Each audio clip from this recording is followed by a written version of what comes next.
வணக்கம் சார். புரட்டி போட்ட பக்கங்களின் 10வது பகுதி இது.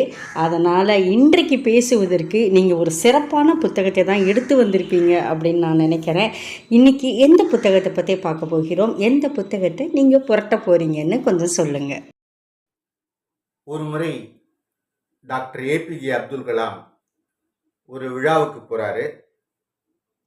அங்கே அவரை குத்துவிளக்கு ஏற்ற சொல்கிறாங்க.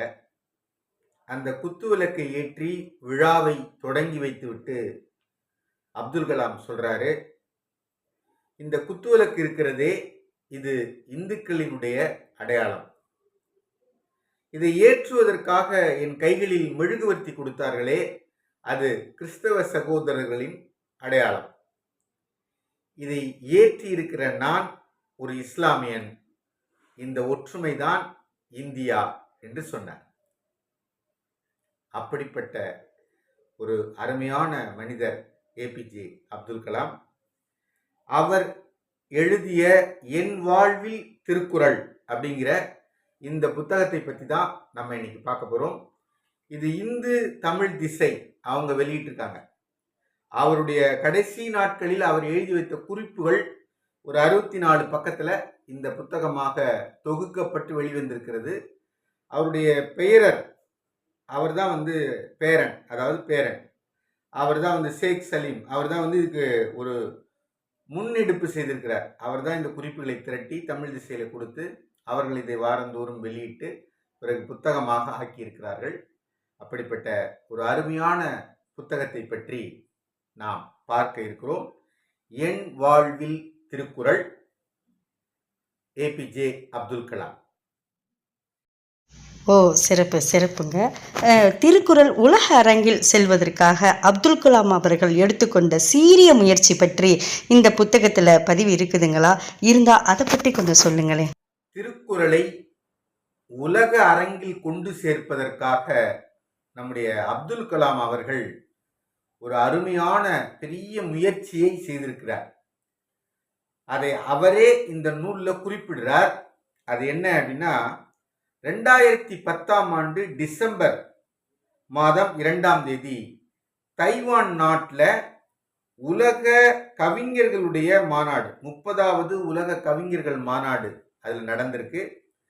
அதில் இவருடைய நண்பர், சீன தேசத்தை சேர்ந்த இவருடைய நண்பர் யூசி அவர் வரார். அவர் மேடை ஏறி பேச தொடங்கும்போது சொல்றாரு, நான் ஒரு முறை இந்தியாவுக்கு போயிருந்தேன். என்னுடைய நண்பர் அப்துல் கலாம் அவர்களை சந்தித்தேன், பேசினேன், உரையாடினேன். அப்போ அவர் ஒரு அருமையான புத்தகத்தை எனக்கு கொடுத்தார். அந்த புத்தகம் திருக்குறள். அதை நான் படித்து பார்த்தேன். மிக ஆச்சரியமாக இருந்தது. அதில் உள்ள கருத்துக்கள் எல்லாம் அது என்னை கவர்ந்தது அப்படின்னு சொல்லிக்கிட்டே போறார். அப்படி சொல்லிக்கொண்டே போகிற போது அவர் சொல்றார், அந்த அறிஞர் யூசி சொல்றாரு, என்னுடைய நண்பர் அப்துல் கலாம் என்னிடத்தில் ஒரு விஷயம் கேட்டுக்கொண்டார். அது என்னன்னா, இந்த நூலை நீங்கள் சீன மொழியில் மொழிபெயர்க்க வேண்டும் அப்படின்னு கேட்டிருக்கார்.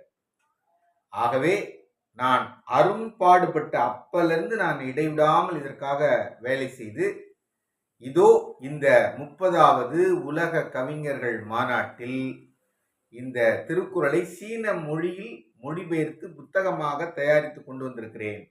அதை உங்கள் முன்னால் வெளியிடுவதிலே மகிழ்ச்சி அடைகிறேன். அந்த மேடையில் அவங்க வெளியிட்டிருக்கிறாங்க அந்த நூலை. அப்போ உலகம் முழுக்க அந்த நூல் ஏதோ என்னால் முடிஞ்சதுன்னு சொல்றார் அப்துல் கலாம். இதை ஒரு பெரிய நிகழ்வாக நான் கருதுகிறேன். ஏதோ என்னால் முடிஞ்ச அளவுக்கு உலக அரங்கில் எல்லோருக்கும் போய் சேரும்படியான ஒரு பணியை செய்ததாக நான் உணர்கிறேன்னு பெருமையோடு பதிவு செய்கிறார் இந்த நூலில். அது ஒரு அற்புதமான நிகழ்வாக நமக்கு படுகிறது. சிறப்பான செய்தி. இன்றைக்கு தான் நான் இந்த தகவலை தெரிஞ்சுக்கிட்டேன். ரொம்ப அருமையான தகவல். இப்போ நீங்களும் நிறைய திருக்குறள் பணி செய்து கொண்டு வருகிறீங்க. நிறைய இடத்துல திருக்குறள் உரை சொற்பொழிவு, தொடர் சொற்பொழிவு செய்து கொண்டு இருக்கிறீங்க. இப்போ இன்னும் கொஞ்ச நாளில் உங்களுடைய புத்தகம் திருக்குறள் உரை கவிதை வடிவில் நூலாக வரப்போகின்றது.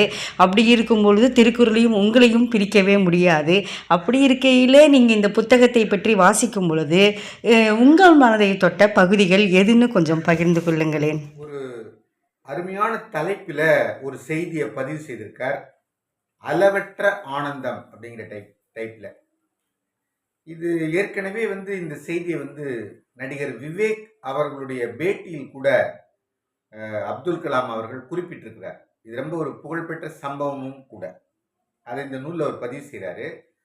ஒரு முறை ஹைதராபாத் மருத்துவமனைக்கு நான் போயிருந்தேன்.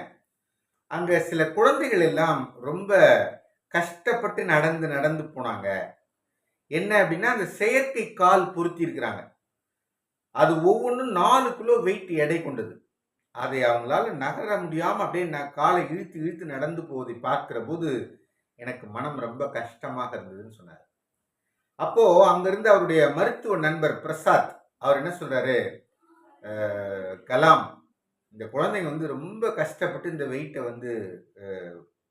நடக்க முடியாம, அந்த வெயிட்டை இழுத்துட்டு போக முடியாம கஷ்டப்படுறாங்க. இந்த வெயிட் கொஞ்சம் குறைஞ்சா நல்லா இருக்கும். இதான் ஒரு விஞ்ஞானியாச்சே, இதுக்கு ஏதாவது ஒரு முயற்சி எடுப்பா அப்படின்னு அவருடைய நண்பர் சொல்லியிருக்கிறார். உடனே இவர் அதை மனசுல எடுத்துக்கொண்டு தன்னுடைய சகாக்கள், தன்னுடைய டீம், அந்த FRO அப்படிங்கிற அவருடைய டீம், அந்த டீம்கிட்ட சொல்றார். சொல்லி நாம அந்த காம்போசிட் மெட்டீரியல், அது அவங்களோட அக்னி, அவங்களோட இந்த ஏவுகணை, அந்த கருவிகள்லாம் செய்யறதுக்கு பயன்படக்கூடிய ஒரு மெட்டீரியல், அந்த மெட்டீரியலை வச்சு இதை ஏதாவது செய்ய முடியுமா என்று என் நண்பர்களோடு நான் டிஸ்கஸ் பண்ணேன். கட்டாயமாக செய்யலாம் சார் அப்படின்னு அவங்க சொன்னாங்க. உடனே நானும் எனது நண்பர்களும் சேர்ந்து அந்த கருவியை மாற்றி அமைத்தோம். இப்போ 4 கிலோ எடை இருந்த அந்த செயற்கை கால் வெறும் 400 கிராம் தான். 10ல் 1 பங்கு. வெறும் 400 கிராமுக்கு அதை மாற்றணும். மாற்றி அதை புதிதாக வடிவமைத்து அந்த மருத்துவமனைக்கு வழங்கினோம். இப்போ அந்த குழந்தைகளின் கால்களில் எல்லாம் அது பொருத்தப்பட்டது. ரொம்ப சுலபமா அவங்க அப்படியே சாதாரணமா நடந்து போனாங்க. அதை பார்த்து நான் மகிழ்ந்தேன் அப்படின்னு பதிவு செய்றார். சொல்லிட்டு இதுக்கு ஒரு குறள் அவர் போட்டுட்டு தான் இந்த கதையவே எழுதுறார். என்ன குறள்னு கேளுங்களேன். அறிவினான் ஆகுவதுண்டோ பிரிதின்னோய் தன்னோய் போல் போற்றா கடைங்கிறான் வள்ளுவன். அருமையான குறள். எது அறிவு என்று வள்ளுவரிடத்திலே கேட்டால், நிறைய நூல்களை படிச்சிருக்கிறது, நிறைய பட்டங்கள் வாங்கியிருக்கிறது அறிவா என்று கேட்டால் வள்ளுவர் ஒத்துக்கொள்ளவில்லை. இல்லை, எது அறிவு தெரியுமா? பிறருடைய துன்பத்தை தன்னுடைய துன்பமாக எவன் ஒருவன் கருதுகிறானோ அந்த எண்ணம், அந்த மனம் இருக்கிறதே, அதுதான் அறிவு. அவன்தான் அறிவாளி என்று சொல்கிறார். அறிவினான் ஆகுவதுண்டோ பிரிதின்னோய் தன்னோய் போல் போற்றா கடைங்கிறாரு. இந்த குறளை சொல்லி இவர் இந்த விளக்கத்தை சொல்றார். எவ்வளவு அருமையான பொருத்தம் பாருங்க. அந்த குழந்தைகளுடைய சிரமத்தை உணர்ந்து தன்னுடைய அறிவின் வலிமை கொண்டு அதை மாற்றி அமைக்கிறாரு. அந்த இரக்கமும் அன்பும் இருக்கிறதே, அதுதான் அறிவு. எவ்வளவு அருமையான விஷயம் பாருங்க. இறைவன் மிகப்பெரியவன் அப்படின்னு ஒரு டைட்டில், அதுல ஒரு கட்டுரையை பதிவு செய்கிறார். ரொம்ப அருமையான விஷயம் இது. அவர் சொல்றாரு, என் வாழ்க்கையில ஒரு சம்பவம் நடந்தது. நான் விமானப்படை அதிகாரியாக தேர்ந்தெடுக்கப்படவில்லை. அதனால ரொம்ப மனசோர்வா ஆயிட்டேன். அவர் ரொம்ப ஆசையா இருந்திருக்காரு, ஒரு விமானப்படை அதிகாரியாக தேர்ந்தெடுக்கப்படணும் அப்படின்னு. அந்த தேர்வுல, அந்த பயிற்சியெல்லாம் ரொம்ப ஆர்வமா முயற்சி செய்திருக்காரு. ஆனா அதுல ஃபெயிலியர், அதுல தேர்வு செய்யப்படல அவர். உடனே மிகுந்த மன வருத்தத்துடன் இருந்தேன் நானு. அப்போ ரொம்ப சோர்வாயிட்டேன். உடனே என்ன பண்றேன், ரிஷிகேஷம் போனேன் நானு. அங்க ரிஷிகேஷம் போய் கங்கை நதியில் நீராடி விட்டு சுவாமி சிவானந்தர் ஆசிரமத்துக்கு போய் சிவானந்தரை சந்திச்சேன். உடனே அவர் என் முகத்தை பார்த்துட்டு, ஏன்பா அவ்வளவு சோர்வா இருக்க அப்படின்னு சொல்லிட்டு அவர் ஒரு விஷயம் சொல்றாரு. முடிவை ஏற்றுக்கொள், இதுக்காக வருத்தப்படாத, என்ன நடந்ததோ அது நடந்தது. ஆகவே முடிவை ஏற்றுக்கொள், தொடர்ந்து செல். விமான பணியில் சேர்வது உனக்கு விதிக்கப்படாமல் இருக்கலாம், அதற்காக கவலைப்படாதே. உனது உயர்வு தீர்மானிக்கப்பட்டு விட்டது, அதன்படி நல்லது நடக்கும். தோல்வியை மறக்க முயற்சி செய். புதிய வழியில், வேறு பாதையில் மீண்டும் உனது பயணத்தை தொடங்கு. தேங்கி விடாதே, நீ நீயாகவே இரு.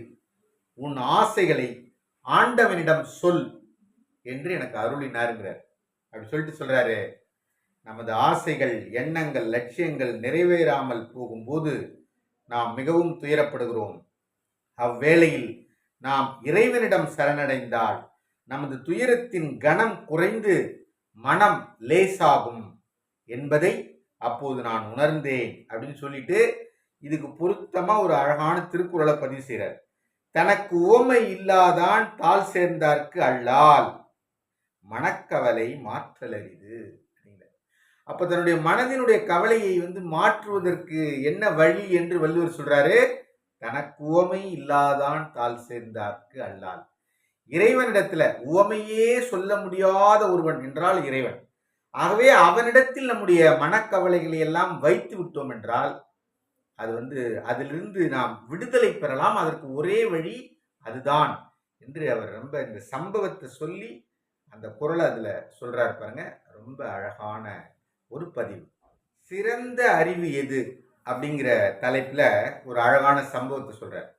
அதாவது கலாம் சொல்றாரு, நான் ஒரு முறை தென்னாப்பிரிக்கா போயிருந்தேன். அப்போ ஒரு அந்த அற்புதமான மனிதர், புனிதர்னே சொல்றாரு அவர்.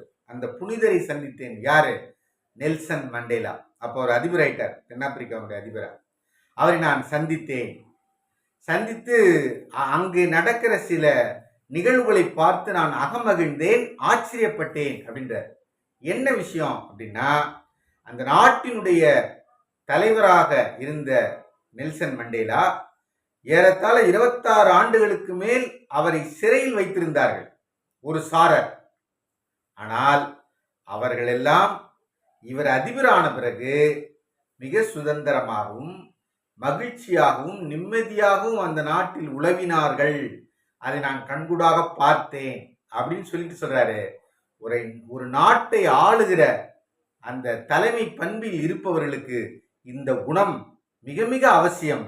இது என்னை ஆச்சரியப்படுத்தியது அப்படின்னு சந்தோஷப்படுறாரு.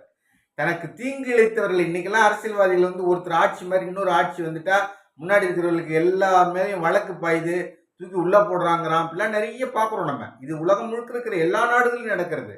ஆனால் அப்துல் கலாம் அதை மனதில் வைத்துக் கொண்டுதான் ரொம்ப நாகரிகமாக ரொம்ப அழகாக அதை பதிவு செய்கிறார். 26 ஆண்டுகளுக்கு மேல் தன்னை சிறையில் வைத்திருந்தவர்களை கூட மிக நிம்மதியாக அமைதியாக அந்த நாட்டில் உலவ விட்டிருக்கிறார் நெல்சன் மண்டேலா. அவர் உண்மையிலேயே புனிதர். அவருடைய இந்த குணம் என்னை வியப்பில் ஆழ்த்தியதுன்னு சொல்லிட்டு அதுக்கு அவர் அந்த குறளை பதிவு செய்கிறார். அதான் மேட்ரு. இதுல அவர் சொல்றாரு, அறிவினுள் எல்லாம் தலை என்ப தீய செருவார்க்கும் செய்யாவிடல் என்று வள்ளுவர் சொல்றாரு. அதுதான் அறிவினுள் எல்லாம் தலையாயதுங்கிற.